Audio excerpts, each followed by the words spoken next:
दादी जान, एलिफ कैसी है? संभाला खुद को उसने या नहीं? नहीं, खुद को नहीं संभाल पा रही। अभी भी यही कह रही है जो कुछ आंटी के साथ हुआ उसने खुद देखा।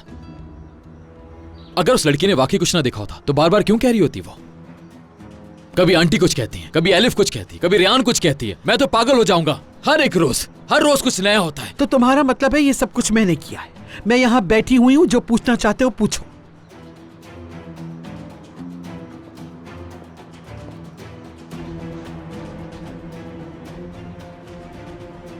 अगर आप मुझसे ये सब कुछ छुपाना छोड़ दें तो मैं भी सवाल नहीं करूंगा। इस घर में पहले क्या कुछ होता रहा है बताइए। अंकल ने आंटी के साथ क्या कुछ किया, मुझे सब कुछ जानना है। उन मियां बीवी के दरमियान क्या लड़ाई झगड़ा हुआ मैं नहीं जानती, लेकिन सुल्ताना ने तुम्हारे जहन में जहर भरने के लिए सब किया। तुम उसकी उस दिन की हरकत भूल गए हो क्या? कहीं आपने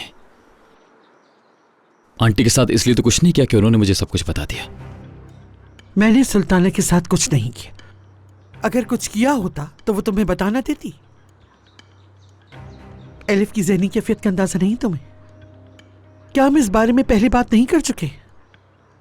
अपनी तरफ से बातें बनाना, उसके वो खौफनाक ख्वाब याद है ना तुम्हें?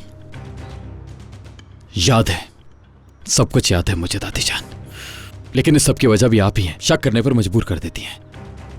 मुझे लगने लगा कि आप मुझसे बहुत कुछ छुपाती हैं। मैं सब कुछ इग्नोर कर सकता हूं, लेकिन एलिफ ने जिस तरह आपके सामने ये बात की, मैं उसे इग्नोर नहीं कर सकता। मुझे लगता है बात कुछ और भी है।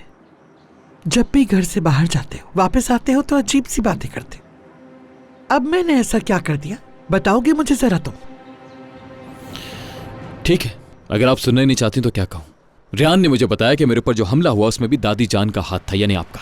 खिजर जो यहां आदमी लेकर आया था उसमें भी आप ही का हाथ था, इसलिए अपनी बात से मुकर गया। ऐसे बात ना करो जैसे तुम्हें पता नहीं। तुम खुद यहां मौजूद थे। क्या तुमने उस आदमी को झूठ बोलने से मना नहीं किया था? उस आदमी ने क्या कहा था याद है तुम्हें? वो आदमी जब सच बता रहा था तो खिजर ने उसके साथ क्या किया था भूल गए तुम? क्या तुम मेरी उस एक गलती की वजह से सारी जिंदगी मुझ पर शक करते रहोगे? उस खिजर शादुलो ने तुम्हारी आंखों में आंखें डालकर बार बार झूठ बोला और तुम्हारी बीवी को तुमसे अलग कर दिया। रेयान अपने बाप की बेटी है और उसकी रगों में भी अपने बाप का खून दौड़ रहा है। तुमने उसकी खातिर अपनी जान की बाजी लगा दी और वो तुम्हारी जान लेने के लिए जो जी चाहता है करती फिरती। अच्छा दादी जान, बस ठीक है। तुम्हें इस झूठ पे यकीन करने के बजाय एलिफ पे तवज्जो देनी चाहिए। मेरे ख्याल से उसको लंदन भेज देना चाहिए। जितनी जल्दी हो उसे यहां से दूर भेज दो। दादी जान, आप जानती हैं कि एलिफ लंदन नहीं जाना चाहती और ना ही वो हम सबसे दूर रह सकती है। अच्छा, तो तुम्हें लगता है यहां रहकर वो ठीक रहेगी? तुम्हें लगता है कि सब कुछ यहां पर ठीक हो जाएगा, सब कुछ पुरसुकून हो जाएगा? एलिफ यहां पे महफूज, खुश और मुतमईन रहेगी। अगर तुम इस बात की जमानत लेते हो तो फिर मैं उसे कहीं नहीं भेजती।